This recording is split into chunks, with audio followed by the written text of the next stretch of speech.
Okay, Mr. Carson, want to welcome you. Thank you for coming. I just want to make sure that we have this set so you can I can have it recorded for you and your campaign separate from Representative Bruce. So we know. Okay, Mr. Carson, hold on. Welcome you. Thank you for coming.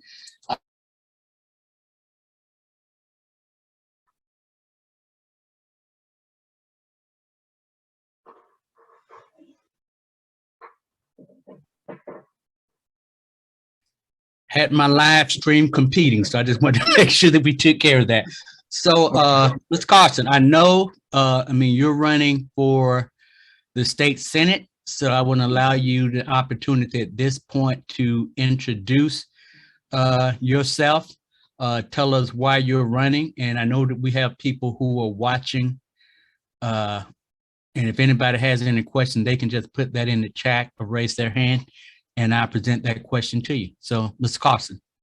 Thank you, Willie, for having me on tonight. I appreciate the opportunity. For those of you who are watching, I'm Michael Carson. I'm a husband to Deborah Carson. We've been married now for 30 years. We have 2 adult sons. I'm an entrepreneur. I own a business, Image Builders, LLC, here in Georgia. I'm also a paralegal. I have been for over 35 years. I started my legal career in the Air Force. I'm a U.S. Air Force veteran. I'm also a community advocate that have served a number of communities now for over 35 years, ensuring that the quality of life for individuals are better, particularly those that are underrepresented and those that are underserved. I'm running specifically because there's a void in our district. We need a visible and viable leader who will work collaboratively, not only as with other senators in the legislature, but with our commissioners, our mayors, our council persons throughout the year to make sure that we improve the quality of life for our constituents. I understand what it means to advocate for quality health care, which is part of our platform. COVID has exposed our deficiencies in our healthcare system here in Georgia. I fully support Medicaid extension such that everyone will have the opportunity to have coverage and no one will be left behind. Medicaid right now is just a political football, nothing more. There's no reason why we can't extend it to everyone in the state. I'm running because I believe in criminal justice reform. I've been a criminal justice reform advocate for a number of years. Currently, I serve with Fulton County DA's Conviction Integrity Unit as a sworn board member. I've also done some work in Cobb County with the Cobb Progressives on bail reform and helping the Cobb Police revamp their training manuals to include things such as implicit bias and dealing with individuals who have mental health crisis as well. I'm running because our democracy is at stake. I mean, we need someone who's going to champion and protect our voting rights here in Georgia. So those are just some of the reasons why I'm running. But again, more importantly, we need someone who's on the ground, who's visible, who's meeting with constituents, who's listening to what people have to say to make sure that their needs are being met when we go to the state capitol. Okay, I do have a question, and I want to sort of, I guess, lay some groundwork for this because I'm very familiar with our General Assembly and the setup. And I think as you know, and I know Representative Bruce is still on there, is that I do want to just say for those who are watching and participating that I guess the question really is, what is the difference between a state senator and a state representative? Most people may not know that Georgia has 180 members that are members of the state House of Representatives and 56 members that are of the state Senate. So they just want to know, I know what the difference is. The state Senate, the job description for the most part, the simple way to put it is someone who writes and amends laws and who balances the budget. That's really the gist of what a state senator's responsibility is. However, the way I see it also is, in order for us to do that, in order for me to do that, you have to have someone who's meeting with the constituents to know what those bills should be, so that when you go to the State House, you're not just not just tackling the bills that might have come up in the last session, but that you have something that you can bring tangible to the table that the citizens are concerned about. Okay, I do want to ask this as a part of a follow-up, just to help those who are watching get a better understanding. We do know, as I've mentioned, there's 56 members of the state Senate, and a lot of the House districts that we have, some of those may have, you may have a state Senate district that may be composed of one or more House of Representatives. And I do know, which I, historically, and I always considered to be important, that relationships are good, that it's important that you have a state senator and a state representative who are not only visible, but that he and she can work with other people that they share constituents, because that is a big part of it, that when somebody asks the difference, that you may be in the state Senate and you're working on something, and it may be that same bill or a similar bill where you have that member of the House that's working on it. So can you sort of give an idea about, and I've known you for a couple of years. Let's talk about the interaction, that the relationships, because I think that's important in this political climate. And I think something Representative Bruce mentioned earlier is having those relationships, and it's no longer just having good relationships to members of your parties, but also members of the other parties. So can you just talk a little bit about that to give people an idea of who Michael Carson is as it comes to working with others to get the job done? Well, I'm State Rep Bruce is my state representative, so I know him personally. We're practically neighbors. We could probably throw a rock at each other's house if we threw it hard enough. Also, I've met with and I'm meeting with individuals from the Republican Party who are part of the community, particularly in Cobb County, to find out what their concerns are, what their needs are, so that I can better represent them as well. Should I be elected the state senator? I think it's important for us to not only dig deep into what our, get into tribal politics and just set our foot in the ground. I was like, I'm not going to move. There are some things I will say that I won't move on and I won't budge on. But there are also some things that I think that can be done. I mean, for instance, the new bill that was just passed for mental health. I don't think it goes far enough, but people were able to work across the aisle. And I think where we find common ground is where you got to have communication to see what those things are. I don't think I can go to the state house and say, I'm not going to work with a Republican on anything, because I think that's foolish. And I don't think it makes sense. I don't think it's practical, because I think also there might be some things that are working in a Republican district that we could possibly use in District 38. But if I'm never going to talk to anyone because they're a Republican, then I think that's a disservice to me as a senator, and I think it's a disservice to the district. Okay. And I want to ask a question. I'm trying to sort of tiptoe around it, but I like, Okay. I mean, you know me, and sometimes I try to be tactful with it, but Yeah. I live in State Senate District 38. Yep. And I think it's something that you mentioned before. Mm-hmm. And I know that you ran before. Yep. And I know who the state senator is. Yep. And you know me, I'm out in the community. Yep. And I'm not going to get into name calling, but I'm just going to say it like, I can't recall the last time I saw or heard from my state senator. And I think I have relationships to all of my elected. I mean, I know you as a candidate, I know Representative Bruce, I know my city council, I know my congressperson. And when you say, I guess that just have to be addressed. And I'm not trying to be mean about it. I'm just trying to and I've had conversations with members of the General Assembly who sort of not far from my thinking, but as a concerned person who's out there, I honestly cannot tell you the last time that I had any interaction with my state senator. And I say that to say this: what are you going to do differently to make sure that we know what you're doing and who you are?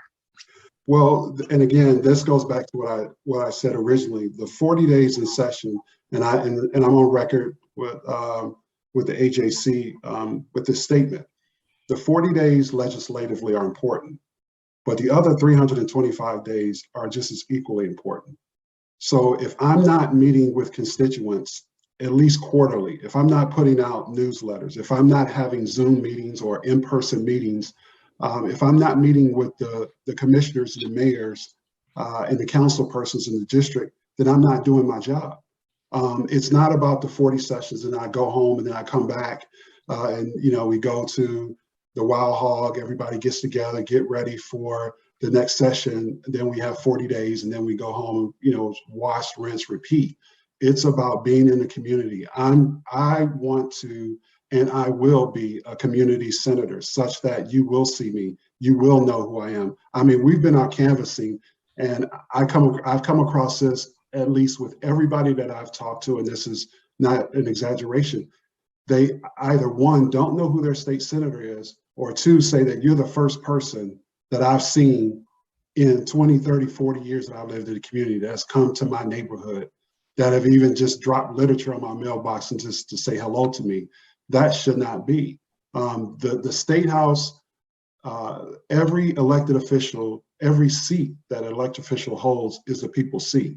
And so my perspective is I'm there to represent the people. I'm not there just solely to represent lobbyists and special interest groups. There are plenty of those around the state capitol, but we got to get the people back to the capitol. I was just there a few times over the last couple of weeks, and you don't see the people at the state capitol. You see some of our elected officials, and you see a lot of lobbyists and a lot of people, a lot of special interest, but you don't see the people from the community.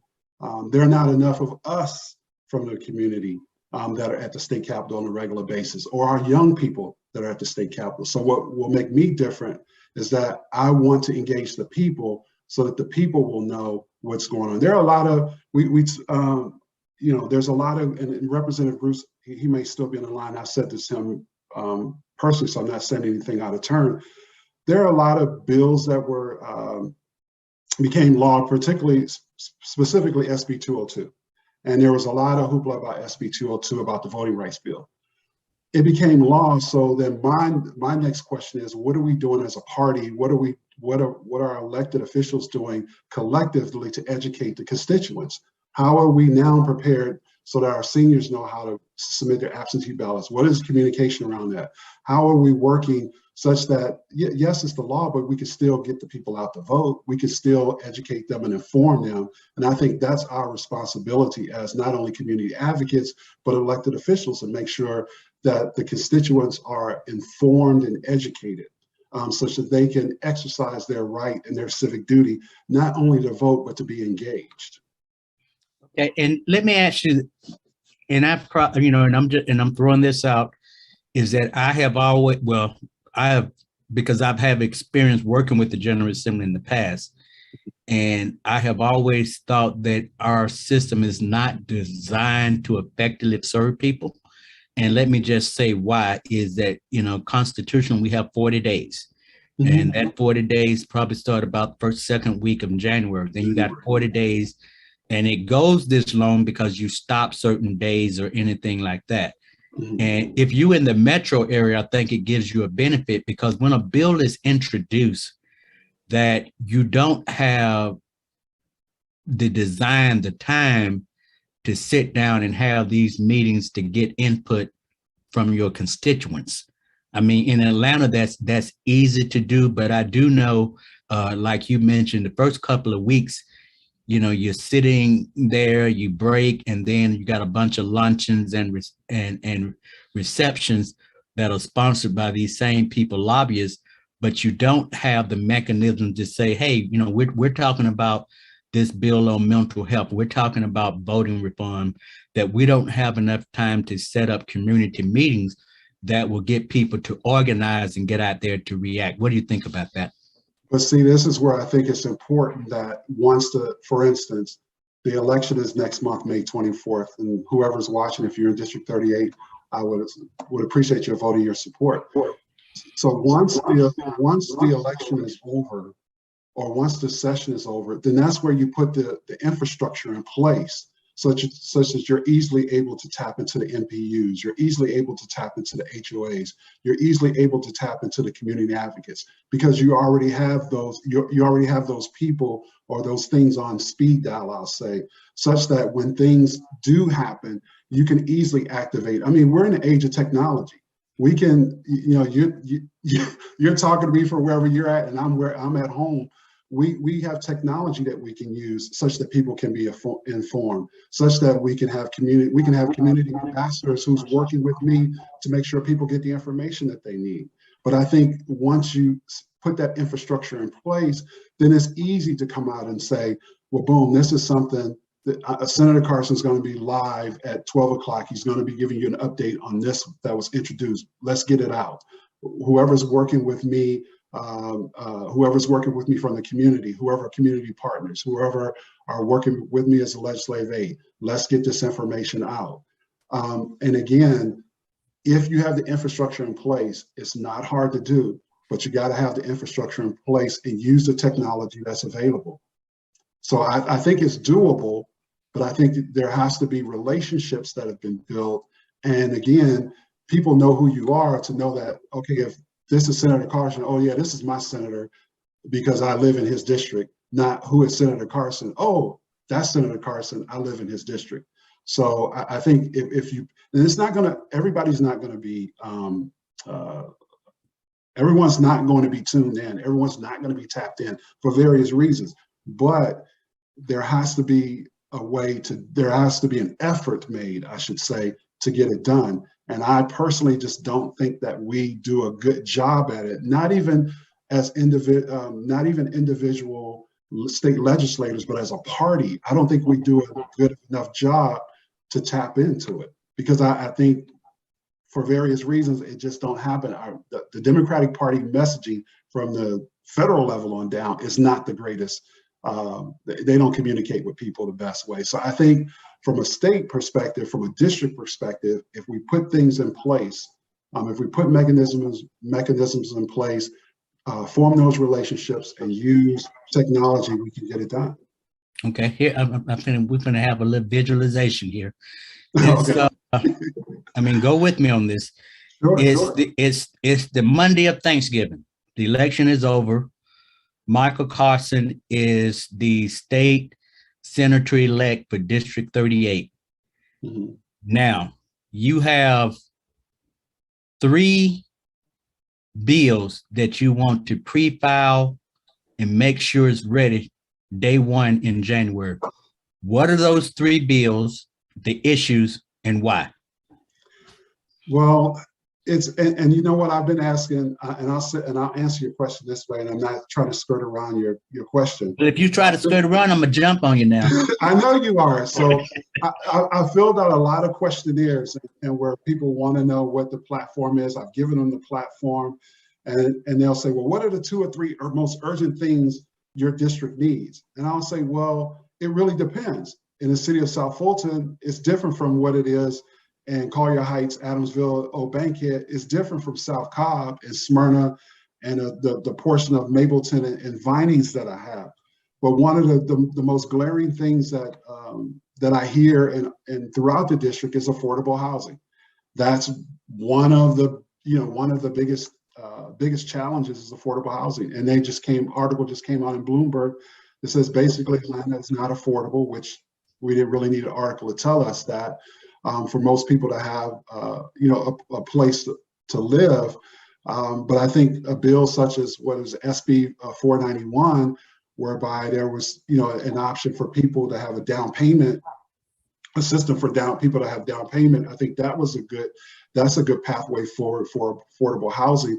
but I think a bill that we can introduce relative to affordable housing, or something that we could do to expand on what's already been introduced in this last session, I think is important. But it's again, from May 25th on up to your November, your day before Thanksgiving. That's when I'm in the community. That's when I'm talking, finding out what the legislative priorities are. That's when I'm hearing from the people to find out what it is you need, what is it that we can put together, who are the experts, who do I need to talk to work with, so that we can craft the bills that are needed, because this particular issue is the thing that's the loudest. This is the thing that people are really saying, that I'm hearing across the district. So these are the individuals with the expertise. These are the individuals that I'll sit down with and craft a bill and help me craft the bill. I was just speaking with a woman Saturday. We were outside of her home, and I was talking about criminal justice reform, and I was talking about how how Georgia leads the nation around probation, and how I'm passionate about cash bail reform throughout the state. And then she talked about, what about probation? And we talked about probation. She talked about, what about pre-probation? And I'm like, okay, that wasn't something I would consider. But she's like, but that's something that I'm passionate about, that I have some expertise in. So I would, and I said to her, well, you'll be the person who I would tap into, to you along with others, to help me craft the legislation that we need. Because I would never sit on your show or any other show and say, well, I have all the answers to everything. And I think any elected official or candidate would be lying. We have some ideas of the things that we want to get done, but it's important for us to reach out to some of the subject matter experts on some of the things that I just don't have the knowledge of. But it takes me working with people in the community from May 25th to your November day before Thanksgiving or week before Thanksgiving question. So I think affordable housing would be one. I think to Governor Deal, I think he was more receptive. The former governor was more receptive to criminal justice reform than this current governor. I think we need to look at criminal justice reform. And again, I'll go back to cash bail reform and look how we can dig deeper into this probation system that we have, because a number of constituents, particularly in the Atlanta area, are on probation and are in the system or have papers on them such that they can't vote and can't access other things. I think those would be two of the things that would be some urgency based on the people in the district. I have a question from someone, and that basically it is somebody who works in the school system. Mm-hmm. And they absolutely love educating their students on the importance of voters' education. Mm-hmm. And they probably want to know what is how do you get families to get involved and actually turn out to vote. And let me just share this, that when I graduated from college, the first job that I had was with the Voters Education Project. So I don't know if you're familiar with there was a program that John Lewis had worked with, and one of my role was to go out and educate and register people to vote. When I left there, I ended up going to the Southern Regional Council, which was another organization. It was one of my things was being concerned about the electoral process in 11 Southern states. And part of that is that I've recognized that the more educated people became, the more the number of Black elected officials became. To at some point that Georgia had the largest legislative Black caucus. But I'm just, almost 40 years later, that we're still trying to say we need to educate people to vote, where almost 60 years ago, people had water and dogs. So I understand this educator's question, but what can we, and that's one of the reasons that I'm doing this, that I said that, you see campaign signs and you see names, but trying to find the means to somebody like you can say, this is why I'm running. So to answer that person, what do you think we can do to get people more involved and pay attention to the electoral process? So were they talking about from a young person's perspective or from an Well, I older mean, they're person's in perspective? school, but I think that has to start. But you know as well as I know that it's not just, those who may be 18, 19, and 20, that we have people Right. 40 and 50 who say, well, I don't see a reason why I should vote, or they may not turn out to vote. And we saw what happened with that a few years ago when people assume certain things and then go out to vote. But I think her question is, how do you get families more educated about the government process? And not only that, it's something that Representative Bruce dealt with earlier, is that a state representative and state senator does not deal with zoning issues Right. or business development. But a lot of people that if this doesn't happen, then they're going to say, Senator Carson, you ain't brought in the business, or, so Yeah. part of that is just understanding how government works. So give me your thoughts on that. I work for YMCA of the USA. YMCA is National Resource Office. I'm telework. I'm here in Atlanta. I telework from Chicago. I worked for them a number of years, and they asked me to come back in 2019.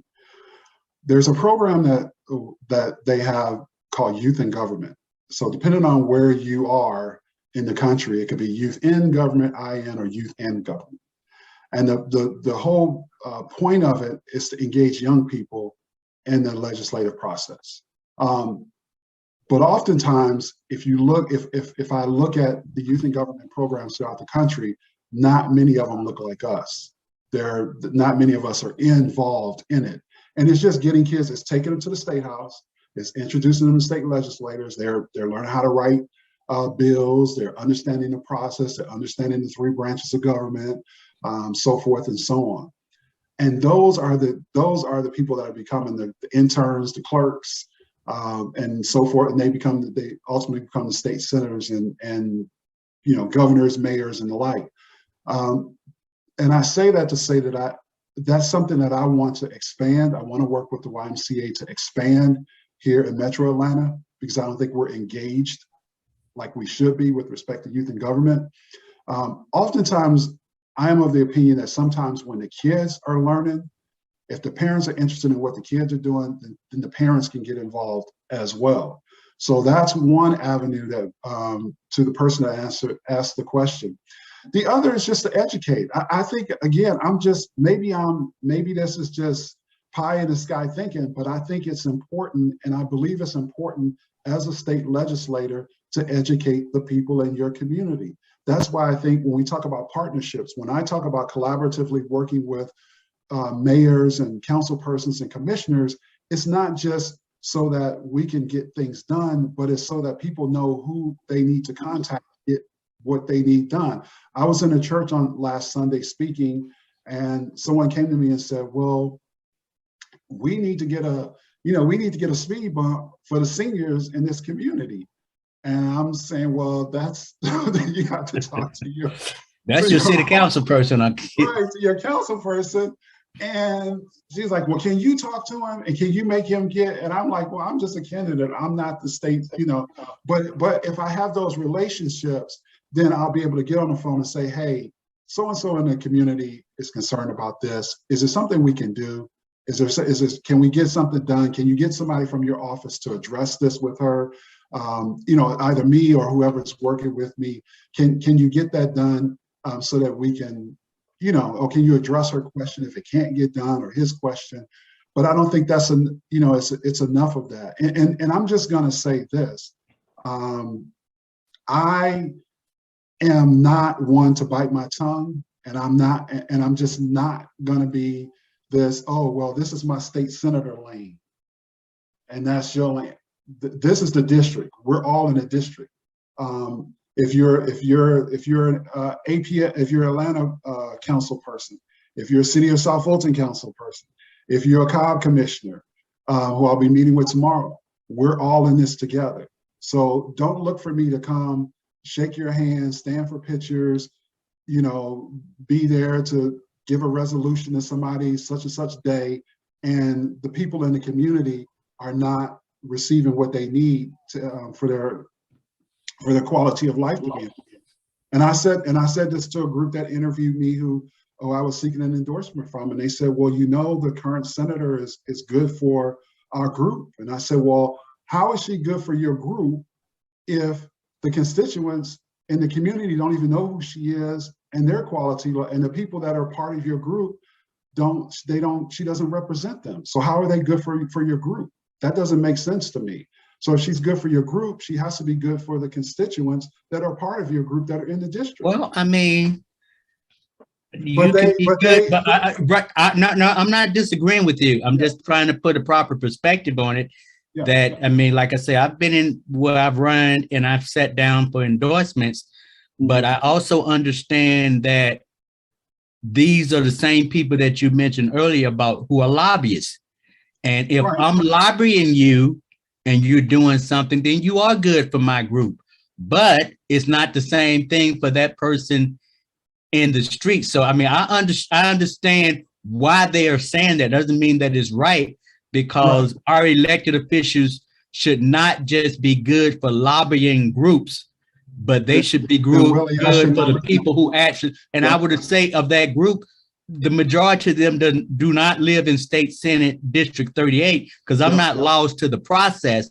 I've sat in those meetings. I've been in the General Assembly. So yeah, if I'm a lobbying group, then you are good for me.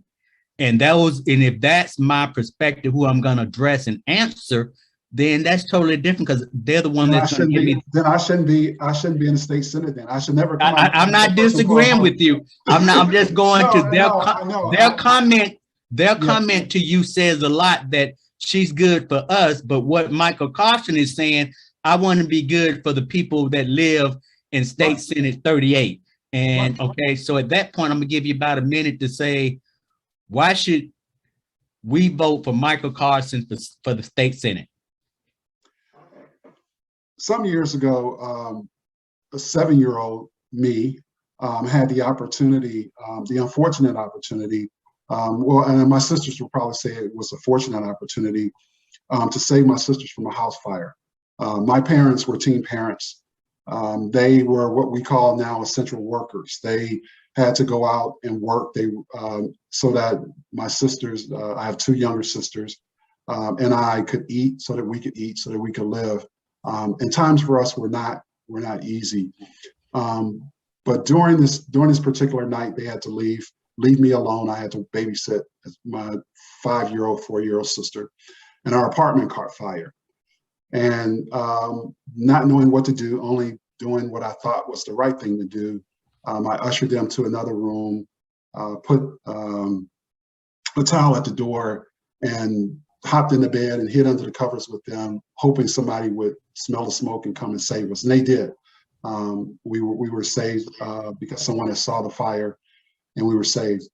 But it was out of that, I believe, in my heart, and I've said this recently, that what was meant to possibly kill me was something that ignited me for service. And at 7 years old, that is when I began my service journey, my service to not only to my family, but then it led to service for our country, service in the faith community, serving underserved people, and throughout my life as a community advocate, be it criminal justice reform, be it working with communities who needed resources, be it working with youth workforce development organizations, currently now serving as a co-chair of Black Male Initiative Georgia, as I mentioned, part of Fulton County DA's Conviction Integrity Unit. Service is who I am, and service is what I'm about. My only intention on running for this seat is to serve the people of District 38 and ultimately serve the state of Georgia, because I would be a state senator whose decisions would impact the entire state. So as you think about what you want your next state senator to be, I want you to consider me, Michael Carson, as your next state senator, one who is already have a footprint in Cobb County, already have a footprint in Fulton County, is already working with state officials on a number of things, who are already working with community leaders on a number of initiatives, who's not just someone who popped up and said, hey, I want to do this and no one knows who I am. So I would ask you for your vote, ask you for your support. go to CarsonForSenate.com, learn more about what our platform is, learn more about who I am, what I stand for. But you will have a visible and viable leader, someone you can reach out to, someone you will see, someone you will be able to identify and say, this is a person who's working hard, not only during the 40 days, but during the entire year, who's working hard for me and who's working hard for my interests, because I've talked to him, because I know who he is, because I've seen him, because we've had a conversation. So I thank you, Willie, for this opportunity to address your audience and address those who are constituents in District 38. Thank you very much, Mr. Carson, and I thank those who've been watching. As I mentioned earlier, we will make this video available on Facebook, and it's also on YouTube. And also I will provide a copy of it to you, Mr. Carson, that you may share with your campaign. And just like I've said in the beginning to those who are watching, is that, you know, voter education leads to enhanced voter participation. So just don't go punch a name, know who you're voting for, and that just don't vote for somebody because you're used to seeing a name. So have a good evening, stay safe, and I appreciate your time, Mr. Carson, and also Representative Roger Bruce. Have a good evening. Thank you, appreciate it, Willie. All right.